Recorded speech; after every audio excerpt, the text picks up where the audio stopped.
स्वागत है दोस्तों आप सभी को इस बात एकेडमी के इस यूट्यूब चैनल पे। हम अभी पहुंच गए हैं द गांधीयन एरा में। दैट इज अभी जो जितने सारे भी सिचुएशंस आएंगे we will look from the view of Gandhi. We will look what was the role of Gandhi in the freedom struggle. ठीक है, तो स्टार्ट करते हैं 1893 से, जब गांधी जी साउथ अफ्रीका में थे। ठीक है, साउथ अफ्रीका में पहुंचे थे। साउथ अफ्रीका में तब बहुत बड़ा युद्ध चल रहा था ब्लैक एंड व्हाइट्स के बीच में। ठीक है, तो वो कहीं ना कहीं उसको मिटाने के लिए गए थे, जिसके लिए वो बहुत पॉपुलर बन गए। नेशनल इंडियन कांग्रेस का वो फाउंडेशन किया है, इंडियन एम्बुलेंस कोर का वो फाउंडेशन किया है, जिसकी वजह से उनको अवार्ड भी मिला था। ठीक है, पहला सिविल डिसोबीडियंस मूवमेंट लगा था सत्याग्रह, जो कि एशियाटिक ऑर्डिनेंस ट्रांसफर। तो एशियाटिक ऑर्डिनेंस वहां पे थी एक ट्रांसफर का, उसके अगेंस्ट में था। तो ये उतना इंपॉर्टेंट नहीं है, हम लोग पढ़ेंगे इंपॉर्टेंट जब रहेगा अपना इंडिया में। ठीक है, उनको देखिए जोहानसबर्ग में जेल में उनको फर्स्ट टाइम के लिए ट्रायल के लिए रखा गया था और इम्प्रिजनमेंट के लिए बोला गया था कि उनको जेल दे दिया जाएगा, प्लस उनको सजा सजा सुनाई गई थी। ठीक है, वहां पर टॉल्स्टॉय फार्म का वो फाउंडेशन करते हैं जोहानसबर्ग में। तो ये थोड़ा सा इंपॉर्टेंट है क्योंकि यही टॉल्स्टॉय फार्म को बाद में गांधी आश्रम के नाम से जाना गया।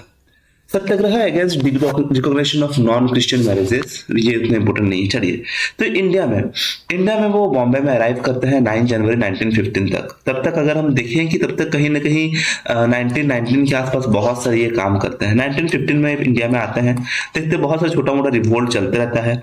वहां पे ये फाउंडेशन करते हैं सत्याग्रह आश्रम। कहाँ पे? अहमदाबाद में 20 मई को 1917 में ये आश्रम को शिफ्ट करके साबरमती नदी के जो किनारे है वहीं पे ले जाते हैं। ये ऑल इंडिया टूर रहता है। गांधी जी पहले पहले तो पॉलिटिक्स से दूर रहते ही हैं। ठीक है, वो चाहते हैं कि हम कोई पॉलिटिक्स में इन्वॉल्व ना हो, बट ये एक्टिव पॉलिटिक्स में चंपारण मूवमेंट में ये आते हैं। ठीक है, चंपारण मूवमेंट में हम तब कह सकते हैं कि जब इंडिगो रिवॉल्यूशन हुआ था।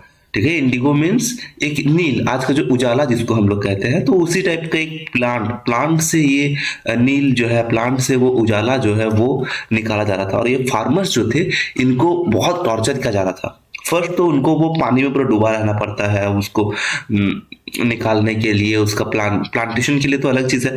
और इसका और एक खासियत है इंडिगो प्लांटर्स का कि कहीं पे भी अगर आपका जमीन है, वो जमीन में आप एक बार इंडिगो लगा दिए हैं तो दूसरा बार वो जमीन आप नहीं यूज कर पाएंगे, वो बहुत खराब हो जाता है जमीन का क्वालिटी। ठीक है, तो मगर उसमें भी उनको फोर्स करके जबरदस्ती लगाओ लगाओ लगाओ फोर्स किया जा रहा था।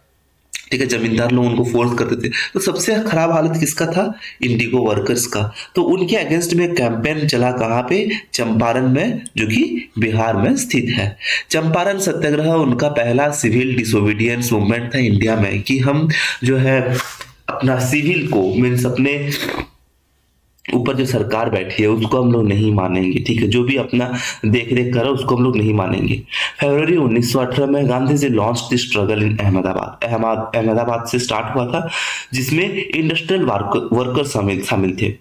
वो देखिए, वो एक जो इनका जो रिवोल्ट था वो जनरली किस साइड से आप कह सकते हैं, हल्का सा हम लोग कह सकते हैं मॉडरेट फेज में था। ठीक है, तो जहां पे ये मॉडरेट एंड बाद में ये एक्सट्रीमिस्ट टाइप का भी इसको हम लोग कह सकते हैं। जनरली ये बहुत शांत स्वभाव का है, तो ये कहते हैं कि मारपीट नहीं करना है, अहिंसा। ठीक है, अहिंसा, तो इनके बारे में हम जानते हैं। तो ये हंगर स्ट्राइक बैठते हैं। ठीक है, किसी को लड़ाई युद्ध नहीं, हंगर स्ट्राइक में बैठते हैं गांधी जी पहली बार अहमदाबाद स्ट्रगल में। मार्च 1918 में गांधी जी बहुत सारे फार्मर्स के साथ वो काम करते हैं खेड़ा इन गुजरात, जिनको अपनी जमीन की जो जमीन है जिसमें फसल वो लगा रहे हैं, उनपे जब हैवी ड्यूटी लग जाता है, उनपे जब वो जब उस चीज का पेमेंट नहीं कर पाते हैं और फार्मर्स वहां पे पेमेंट नहीं कर पाते हैं, तो वो बोलते हैं कि इतना टैक्स है, इतना रेट है।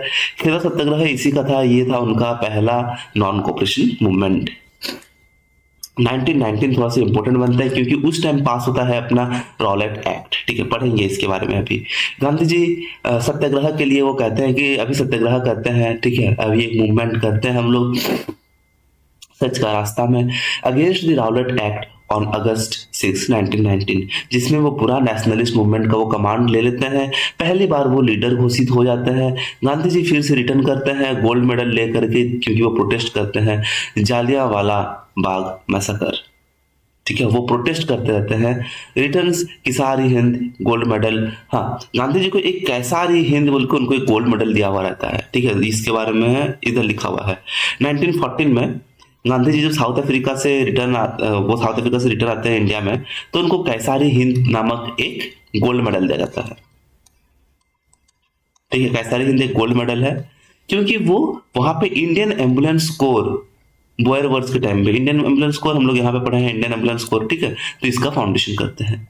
अब क्योंकि उनको लगता है कि अभी जालियांवाला बाग मसाकर हो गया, इतने सारे लोग मारे गए हैं, तो हम ये मेडल को रखेंगे नहीं, इसको हम रिटर्न कर देंगे, तो ये वो मेडल को रिटर्न कर देते हैं।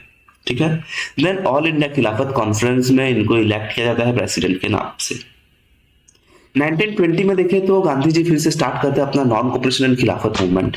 ठीक है, गांधी बुलाते हैं, जब वहां पे चौरी चौरा में देखते हैं कि कोई आकर के उनके लोगों को, मीन्स इंडियंस को मार देता है, तो जब ये नॉन कोऑपरेशन एंड खिलाफत मूवमेंट के कारण अपने ही लोगों का मौत होता है, तो ये उसको बंद करवा देते हैं। इसी को चौरी चौरा इंसिडेंट कहा गया है, और ये नॉन कोऑपरेशन मूवमेंट तब बंद हो जाता है।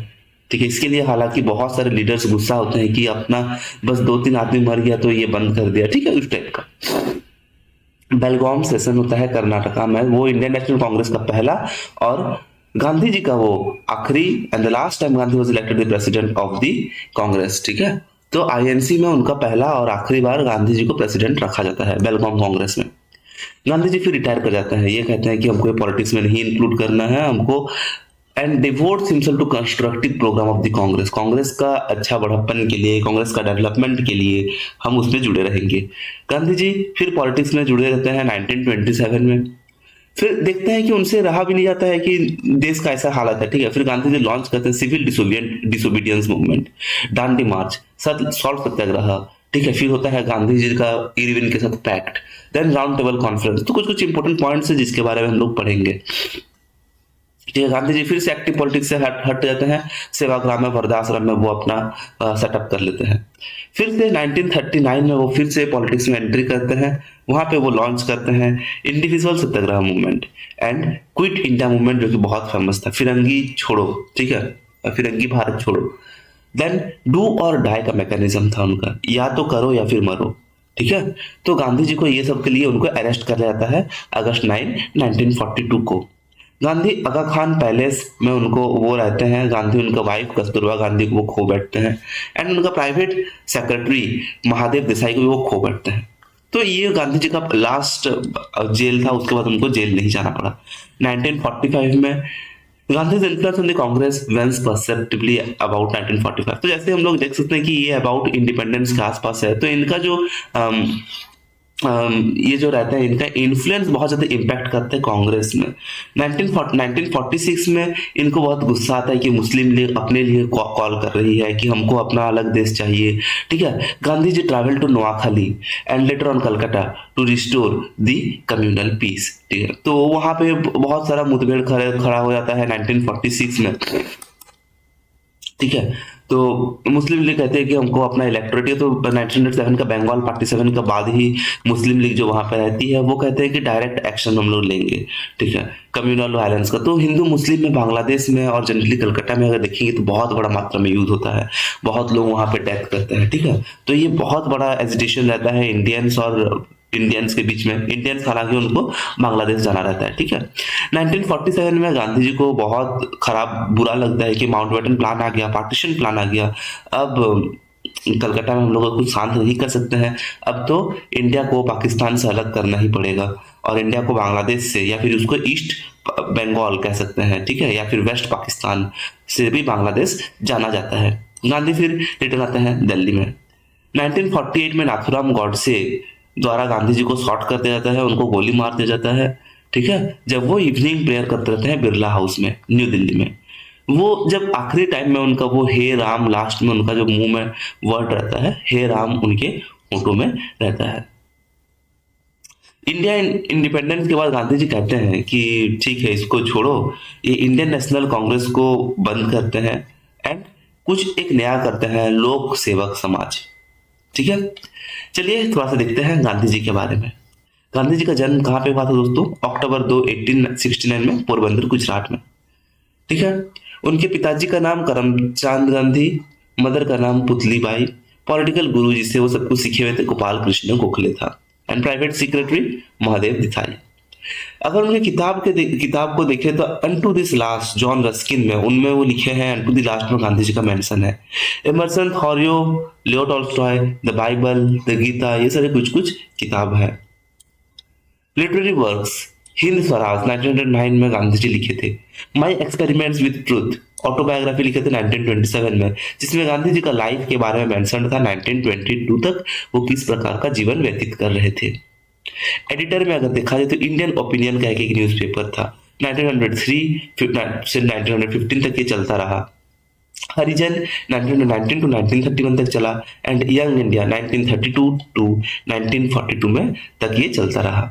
गांधी जी के अगर अलग सब नाम देखा जाए तो रविंद्रनाथ इनको कहते हैं महात्मा यानी सेंट, ठीक है। कबायलिस ऑफ नॉर्थ वेस्ट फ्रंटियर इसको कहते हैं नंगा फकीर या फिर नेकेड सैंड या फिर मलंग बाबा, ठीक है। विंस्टन चर्चिल 1931 में इनको कहे हैं ट्रेटर फकीर और इंडियन फकीर, एंड फ्रैंक मोरिस इनको कहे हैं हाफ नेकेड सैंड अर्धनंगा फकीर, एंड सुभाष चंद्र बोस इनको कहते हैं राष्ट्रपिता, that is the father of the nation.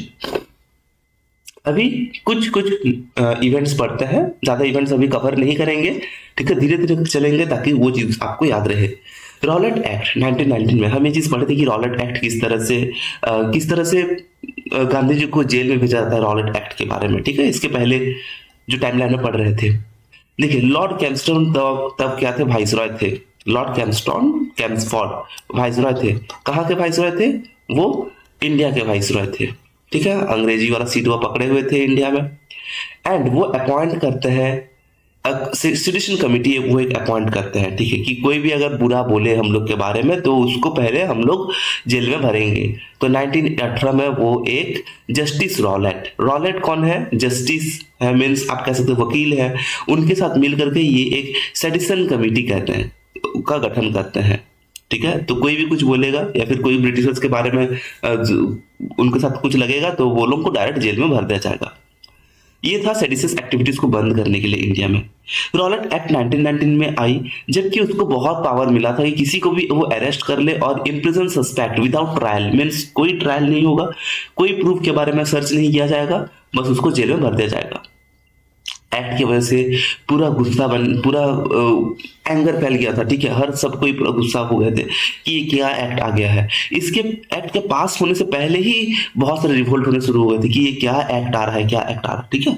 तो गांधी जी डिसाइड करते हैं कि ये लड़ना पड़ेगा इनसे। अभी वो सत्याग्रह के लिए कॉल करते, सत्याग्रह करना है, चलिए अप्रैल 6 1919 में, ठीक है, सत्याग्रह वो चलाते हैं। एजिटेशन, मास एजिटेशन चलता है हर तरफ, बट फाइनली अप्रैल 8 1919 में, मीन्स 2 दिन के बाद उनको अरेस्ट कर लिया जाता है। इससे क्या होता है, और भी लोग भड़क जाते हैं। दिल्ली, अहमदाबाद, पंजाब में और भी स्ट्राइक होने लगते हैं, दंगा होने लगता है, ठीक है। देन अप्रैल 13 1919 में, ठीक है, देख सकते हैं आपकी अप्रैल 6 में जबकि सत्याग्रह स्टार्ट हुआ, अप्रैल 8 में गांधी जी को कैद कर लिया गया, एंड अप्रैल 13 में arrest of doctor Saifuddin Kitchlu and doctor Satyapal, इनको अरेस्ट कर लिया गया था। रॉलेट एक्ट की वजह से क्या गया था कि ये लोग इंग्लैंड के बारे में, ये लोग इंडिया के लोगों को भड़का रहे हैं और इंग्लैंड के लोगों को, यानी जो ब्रिटिशर्स हैं उनको ये लोग कुछ गलत गाली दे रहे हैं, तो इनको पहले हम अरेस्ट कर लेते हैं, ठीक है। तो जैसे गांधी जी को अरेस्ट कर लिए, गांधी जी को अरेस्ट करने के बाद ये लोग एक एक लीडर को अरेस्ट करना शुरू कर देते हैं। सैफुद्दीन को अरेस्ट करते हैं, डॉक्टर सत्यपाल को अरेस्ट करते हैं, ठीक है। इसकी वजह से क्या होता है, पंजाब में और भी दंगा हो जाता है। एक पब्लिक मीटिंग बुलाई जाती है अप्रैल 13 1919 शाम को, कौन सा पार्क में? जालियांवाला बाग, अमृतसर का पार्क में, जहां पे बिना बोले कुछ भी हजार लोगों को पूरा गोली से मार दिया जाता है, ठीक है। पार्क के चारों ओर घेरा हुआ है, हर तरफ से लोगों को घेर करके पूरा मारा जाता है, ठीक है। मीटिंग स्टार्ट होने से पहले general O Dyer ordered indiscriminate heavy firing, बहुत हैवी फायरिंग कराते हैं, वो ऑर्डर करते हैं general O Dyer. General means कह सकते हैं मिलिट्री रैंक के थे वो, बट ये ब्रिटिश साइड के थे, एंड लोगों को बाहर निकलने का कोई भी रास्ता नहीं मिला, जिसकी वजह से मैन, वुमेन और चिल्ड्रन अगर सब देखा जाए तो मोर देन 1200 पीपल वहां पे चोट लगे हुए थे उनको, ठीक है, चोट लगी हुई थी, बहुत लोग उन पे मरे थे, कोई उनका हिसाब नहीं रहा। ये मैसेकर बन जाता है टर्निंग पॉइंट, किसके लिए? इंडो ब्रिटिश रिलेशंस का। और लोगों को ये इंस्पायर करता है कि छोड़ो अभी ये सब भीख मांग मांग के चलना, चलो प्रोटेस्ट करो और जल्दी जल्दी ब्रिटिश को भगाओ। ठीक है, नेक्स्ट है खिलाफत मूवमेंट।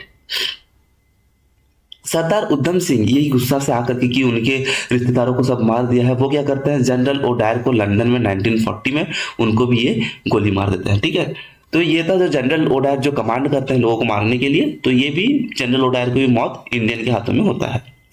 खिलाफत मूवमेंट 1920-22। तुर्की में अगर देखा जाए तो तुर्की का सुल्तान होता है खलीफ, ठीक है, जिनको खलीफा के नाम से भी कहा जाता है। ठीक है, तो वो टर्की का राजा है। तो वहां से टर्की का वार चलता है ब्रिटिशर्स के साथ। तो पहला वर्ल्ड वार के टाइम में टर्की का राजा, टर्की को धमकाया जाता है कि तुम लोग को कुछ भी नहीं दिया जाएगा। उसको बहुत सारा धमकाता है ब्रिटिश। ठीक है, और खलीफ का जो पोजीशन है, खलीफ का पोजीशन को ये अटैक करना चाहते हैं। वो चाहते हैं कि खलीफ का पोजीशन कुछ नहीं है, तो खलीफ जिसको वो भगवान जैसे मानते हैं और उनके सुल्तान को, अब खलीफ को हटाने का फातवा।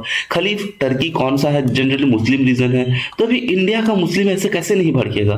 ठीक है, अब अगर खलीफत का बात आएगा कि नहीं हम खलीफ को मार देंगे, भड़काते हैं ये लोग, तो इंडियन का मुस्लिम्स इसीलिए वो एंटी ब्रिटिश एटीट्यूड लाता है कि ब्रिटिश को भी हटाना है। अली ब्रदर्स, मोहम्मद अली और शौकत अली एक मूवमेंट लॉन्च करते हैं जिसको कहा गया है एंटी ब्रिटिश मूवमेंट 1920 में।